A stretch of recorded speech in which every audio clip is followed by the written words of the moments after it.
atufunze hii mambo. Hii mambo ina trend na iko na maswali mengi sana. Imekuwa na maswali kwa watu wote. Acha tualike Bishop Israel Yohana ndiye aweze kutufunza. Karibu Bishop. Asante sana. Karibu sana Penina Rasugu TV na Ongea Usikike TV. Karibu sana siku ya leo. Nashukuru Mungu kama unatazama mara ya kwanza. Mimi ni Bishop Israel Yohana. Mimi ndiye askofu wa Magazeti Soul Winning and Healing Ministry. Karibu kwa mswada wa leo. Asante sana. Bishop, kuna story ya Pastor Israel and Pastor Ezekiel inaendelea pale kwa mtandao kwamba ameweza kusema kuna pastor mkubwa sana anaenda kutuacha, anaenda kuaga dunia. Hebu tufunze hii maneno. Wewe unaiona vipi kama Bishop? Nataka kueleza kitu kimoja. Katika mwili wa Yesu, nitangulie kwanza, katika mwili wa Yesu kuna ministry 5.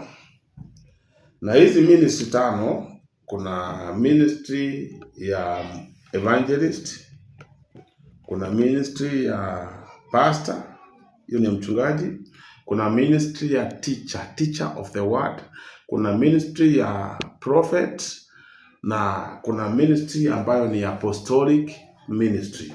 Hizo zote ni 5. Na katika zile ministry zote zinafanya kazi ya kumtukuza Mungu. Unapoangalia katika ile ministry kuna mtu ambaye Pastor Ezekiel yeye ni evangelist. Nitonga evangelist Ezekiel Odero. Na labda mnisikie vizuri watu ambao wamekulia chini ya mikono ya evangelist. Na kazi ya evangelist ni nini? Mtu anaitwa evangelist, na hivyo ndivyo ameitwa na Mungu. Mtu ambaye anaitwa evangelist anasema jambo lolote. Utakai kujua litaanguka wapi? Utakai kujua litaanguka Kazi ya uinjilisti mara mingi ni kukemea mtu, kukemea watu. Unajua kwamba mwinjilisti anakuambia jambo la mtu anapoangalia kama Yohana alikuwa mwinjilisti. Na Yohana alikuwa anatokana na watu akiwaita enyi uzao wa nyoka. So hakuwa anahurumia, yeye alikuwa anatoa kile kilicho ndani yake. So wainjilisti huwa hawana uoga. Mwinjilisti anasema jambo lolote. Hata juzi ulisikia kwamba huyo mtumishi anaitwa Ezekiel akisema kwamba yeye hafanyi counseling, hawezi fanya counseling. Na ukimletea ndoa yake ifanye scan, labda atakwambia kitu ambacho kitakuumiza, kwa sababu hiyo ni ministry yake. Anasema lolote. Na ukitaka kukaa chini ya mwinjilisti lazima uwe na moyo mgumu sana. Wengi ambao hawana mioyo ambayo si migumu ya kuvumilia, wengi huwa wanaumia na wanawacha kanisa, kwa sababu mwinjilisti mara mingi yeye ameitwa kuhubiria watu waokoke. Ameitwa kukemea dhambi. Na katika hii hali ya kukemea dhambi, baada ya kukemea dhambi, watu wanapofika kanisani wanafaa kukutana na roho ya uchungaji. Roho ya uchungaji. Mtu ambaye ataponya roho zao, mtu ambaye ataondoa majeraha ndani ya roho zao.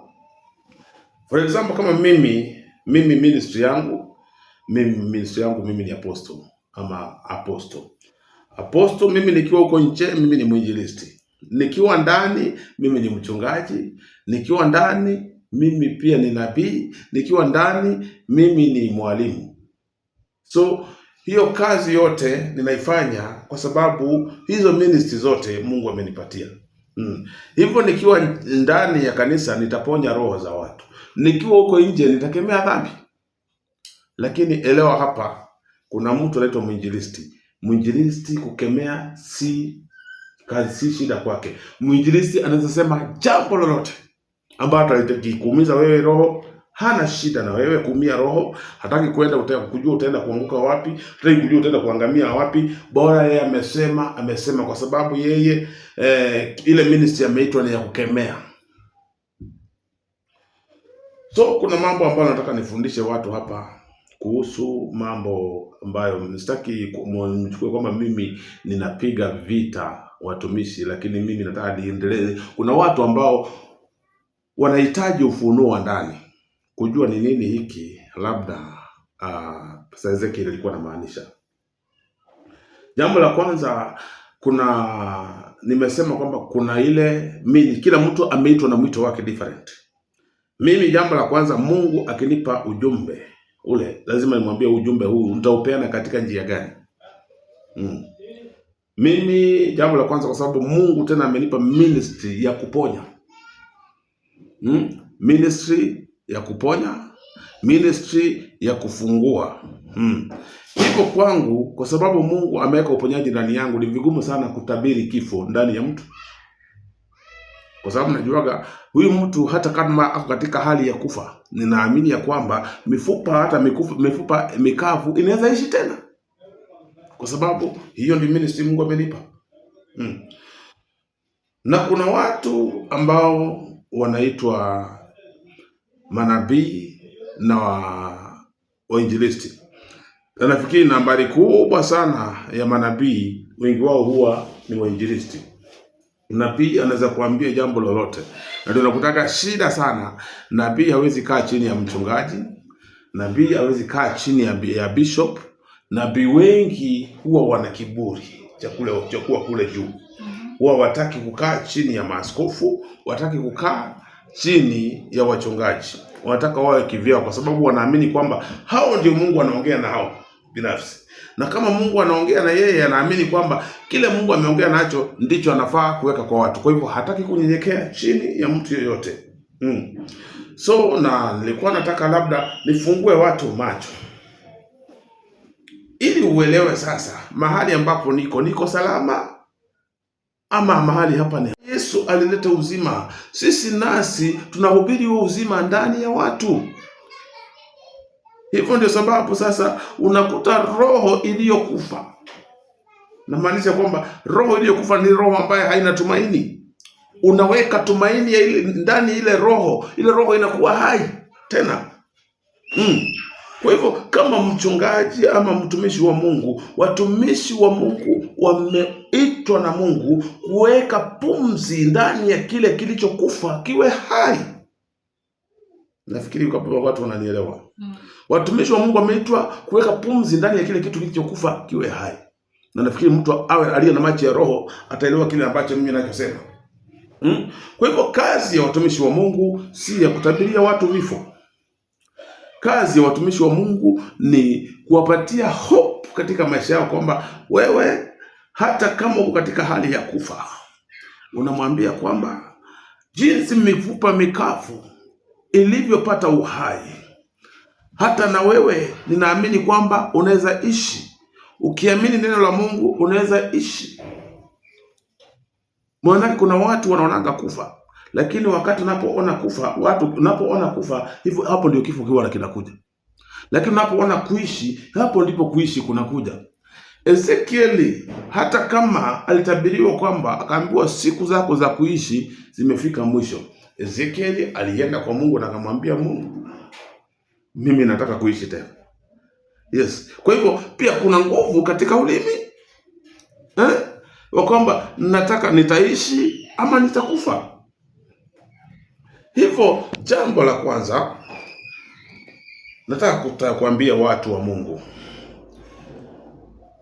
kazi ya watumishi wa Mungu si ya kuweka fear ndani ya watu, si ya kuweka uoga ndani ya watu. Kazi ya watumishi wa Mungu ni ya kuweka hope, tumaini ndani ya watu, ndani ya maisha ya watu. Kwa sababu unapoenda kanisani na mtu akwambia utakufa kesho, hutarudi.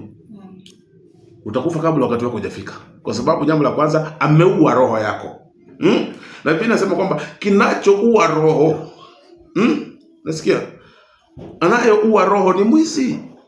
Kwa sababu mwizi hakuja ili hakuja kuiba peke yake, alikuja kuiba na kuua. Mwizi akitaka kitu kwako, inamaanisha kwamba usipompa atakuua. So ni nyakati za mwisho, watu wafunguke macho sana. Maana siku hizi watumishi, kuna wale ambao wanakuja kuua na kuna wale ambao wanakuja kufanya watu waishi. Kwa sababu wakati unaweka fear ndani ya mtu, wewe unakuwa muuaji. Wakati unapoweka hope ndani ya mtu, wewe basi unafanya yule mtu awezidi kuishi. So lazima ujue kwamba hapa ninapoishi, hapo ninaposhiriki, hapa ninawekwa tumaini la kuishi, ama hapa kumebeba roho ya kifo, roho ya mauti. Kwa sababu mtu atakapokuambia ninaona kuna kifo kinakuja mbele yako, that is akira. Huyo ni muuaji. Ninaona kuna ajali mbele yako, huyo ni muuaji. Ninaona kuna jambo mbaya linakuja kutokea kwako, huyo ni muuaji. Maana hajakupatia tumaini, hajakupatia hope, anakupatia uoga, fear. Na kile kinafanyaga watu wanakufa kabla ya muda wao ni kitu kinaitwa fear. Unaona kwamba hautaishi, unaanza kuwa na uoga kila wakati. Hata huku nyuma ukistuliwa hata na panya peke yake unaweza ingia kwa shimo na uvunjike, kwa sababu umewekwa uoga ndani ya moyo wako. Hauna tumaini la kuishi, hauna tumaini la kusonga mbele. Mambo ambayo unawekwa ndani ya maisha yako umejazwa na uoga. Kwa hivyo unaposikiza vizuri, na nena kwa sababu ya taifa la Wakikuyu, na nena kwa sababu la kabila la Wakikuyu. Huu ni ujumbe ambao Mungu amenipa kwa sababu ya kabila la Wakikuyu. Wakikuyu ni watu wamebarikiwa sana. Wakikuyu ni watu ambao ni very hard working. Na Wakikuyu wanalinganishwanga na taifa la Israeli, watu waliobarikiwa. Kwa sababu nambari kubwa ya Wakikuyu ni watu ambao wakiamua ni kumtumikia Mungu, wanamtumikia Mungu na mali zao. Wanamtumikia Mungu na kile ambacho Mungu amewapatia. Ukiangalia makanisa yale makubwa yameinuliwa na Wakikuyu. Lakini kuna roho ambayo sasa inazunguka ya hatari ya kuwakodesha baraka zao. Na hii roho hii ni kuna kundi la watu ambao wamejiinuka kwamba kuambia Wakikuyu wasiende makanisani, kwamba kanisani hakuna tumaini. Na hii ni roho ya Antichrist ambayo imeinuka ya kuambia Wakikuyu kwamba wasiende makanisani, kwamba makanisa si mahali pazuri. Na ni roho ya kuwatoa katika Mungu. Na hii roho ikiingia ndani yao itasambaratisha taifa la Wakikuyu, na watasambaratika wote, na wataishi maisha magumu sana. Kama wewe ni Mkikuyu na nisikize ujumbe ni wako. Na maanisha hivi, makanisani ndio kuna matapeli ambao wachache wameingia makanisani, ambao wamefanya kazi ya Mungu hii kuwa utapeli. Lakini si kumaanisha kwamba makanisa yote yameoza. Si kumaanisha kwamba wachungaji wote ni corrupt. Watumishi wa Mungu bado wapo. Kuna wakati Elia alienda mbele alimwambia kwamba Mungu, ni mimi peke yake nimebaki. Wakati na manabii wakati Ahabu Jezebeli aliua manabii, na Elia akasema ni mimi peke yake nimebaki. Mungu alimwambia nimejitengea manabii wengi sana. Kwa taifa la Wakikuyu kuna watumishi wa Mungu ambao Mungu anawainua, watumishi wakubwa sana ambao wanamcha Mungu, ambao wanamwogopa Mungu, na hao ndio Mungu, na kunao ambao Mungu anawainua. Hii roho hii ya kuambia kwamba ati hakuna msiende kanisani. Kuna watu kama wawili ambao watoto ambao wanainuka wanasema kwamba watu wasiende kanisani. Ati watu kanisani wako kwenye kazi, watu wako kwenye vibarua, wachungaji wako kwenye business. Wanaofanya biashara wacha wafanye biashara. Wanaohubiri ukweli wacha wahubiri ukweli. Lakini neno la Mungu litazidi kusimama. Taifa la Wakikuyu, mkimbilieni Mungu. Muache kusikiza sauti ambazo zinawatoa katika makanisa. Kuna hii roho ambayo imeinuka sana, na wanaoongea kinyume cha kanisa. Jambo la kwanza, hao si wachungaji. Kwanza hao hawajaokoka. Hebu nauliza hivi, giza litaongozaje mwangaza? Nataka mnisikie Wakikuyu naongea na nyinyi. Giza litaongozaje mwangaza? Nuru ndio huangaza wakati wowote. Nuru huangaza wakati wowote. Watumishi wa Mungu hawajaisha ndani ya Wakikuyu, bado kuna watumishi wa Mungu na bado kuna wengine wanainuliwa wengi. Hii roho ya kuambia watu wasiende kanisani ni roho ya kuwatoa katika Mungu. Ni roho ya kutoa baraka zao ndani ya Mungu. Ni roho ya kufanya wasambaratike. So kama unanisikiza mahali hapa na unanielewa na uko na roho wa Mungu, shika haya mambo, sambaza hii habari. Wakikuyu, msimwache Mungu. Msiache kwenda makanisani. Hata kama kuna matapeli wachache. Neno la Mungu linasema kwamba Yesu akaambia wanafunzi wake, acheni magugu na ngano zikue pamoja. Kazi ya kuhukumu ni ya Mungu, si ya mwanadamu yoyote. Na ole wake anayesimama katika hukumu na kuhukumu watu. Ole wake, kwa sababu anayepotosha watu. Najua kuna roho ya Antichrist imetupwa kule nje, ambao watu wanahubiri na wanataka kuhubiria kanisa taifa la Wakikuyu kwamba ati hakuna kanisa la kweli. Makanisa yapo, watumishi wa Mungu wapo, na wale ambao wamejitakasa, wale ambao wamesimama na Mungu. Fungua macho, Mungu akuelekeze mahali utaabudu. Si lazima uabudu kanisa la tapeli. Matapeli ndio wamekuepo, lakini una macho. Mungu anaweza kufungua macho ya roho na uende umwabudu Mungu mahali panapofaa. Mambo ya kuhukumiana, mambo ya kuhukumu, mwachie Mungu peke yake. Kwa hivyo natufikiri kwamba ujumbe huu umewafikia Wakikuyu vizuri sana. Kwa sababu jambo la kwanza, hauwezi kuwa unaambia watu wasiende kanisani na hauwapatii option waende wapi? Waende kwako na hauna kanisa na wewe si mchungaji. Ujumbe umewafikia Wakikuyu popote ulipo, msimwache Mungu. Msiache kumwabudu Mungu. Muinueni Mungu, kwa sababu taifa la Israeli, taifa la Wakikuyu ni taifa limebarikiwa. Na baraka zenu ili zizidi kuenea mashariki, magharibi, msimwache Mungu. Mumwabudu Mungu vile mlivyokuwa mnamwabudu. Msiache kwenda makanisani, msiache kutoa makanisani. Fanyeni kazi ya Mungu. Maana huo ndio ujumbe wa Mungu kwenu. So tukimalizia hapa, sikiza, na wewe labda umekuwa katika kanisa ambalo nashangaa hapa, mbona watu wanawekwa uoga kila wakati. Unapoingia mahali pale na kila wakati ni unabii wa kutisha, unabii wa kutisha, unabii wa kutisha, unabii wa kutisha. Basi jua kwamba hapo si mahali unapostahili. Natumai kwamba unapoenda kanisani unafaa kutoka pale moyo wako umefurahi, moyo wako umeridhika.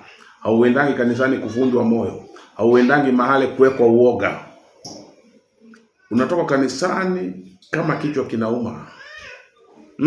Hilo kanisa nafikiri si mahali pa kukaa.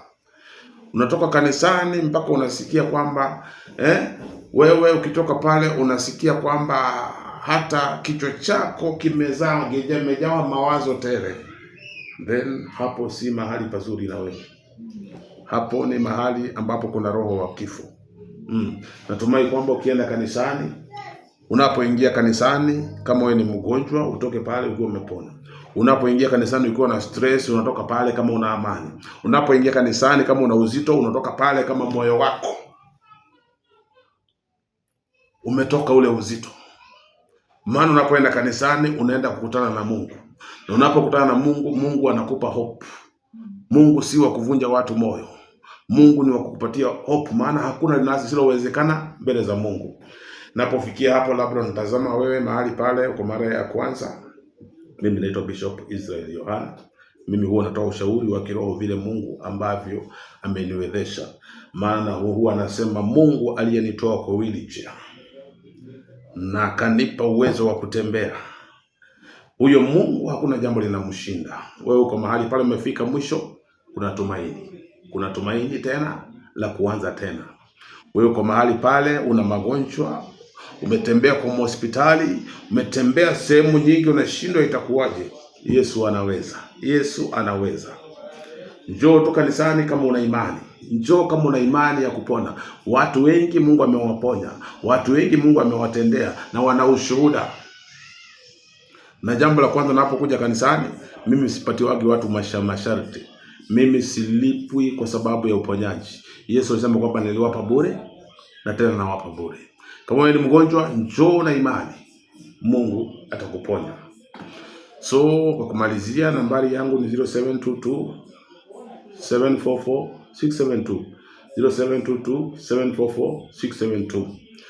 Na uko mahali pale, labda uko na nguo ungependa kutupatia, maana tuko na ministry inaitwa Penina Rasugu Foundation ya kusaidia mama kwenye slums. Uko na nguo zako mahali pale, labda zile nguo hauzitumii vizuri, sanye zile nguo, tupigie simu, tutakupa direction ya vile ambavyo utakavyofika. Na ungependa kuja kanisani siku ya Jumapili, kama uko sehemu ya within kwa Kangundo Road, kuanzia Joska mpaka Ruai Chokaa, kuna gari sehemu inaitwa Chokaa Middle Petrol Station ambayo inabeba watu Jumapili kuanzia saa 2 kamili. Ukiwa sehemu ya kuanzia Kayole ukule Umoja, sehemu za tena kule hivyo Doni, Fedha, Tasia, Kware, basi tunakutanaga Naivas Supermarket ya Donholm. Pia kuna gari hapo hivyo masaa ya saa 3 kamili ya kupeleka watu kanisani. Na kama unapotea, piga hiyo nambari ambayo ninapeana hapo, 0722 744 672, 0722 744 672. Shalom, Mungu awabariki.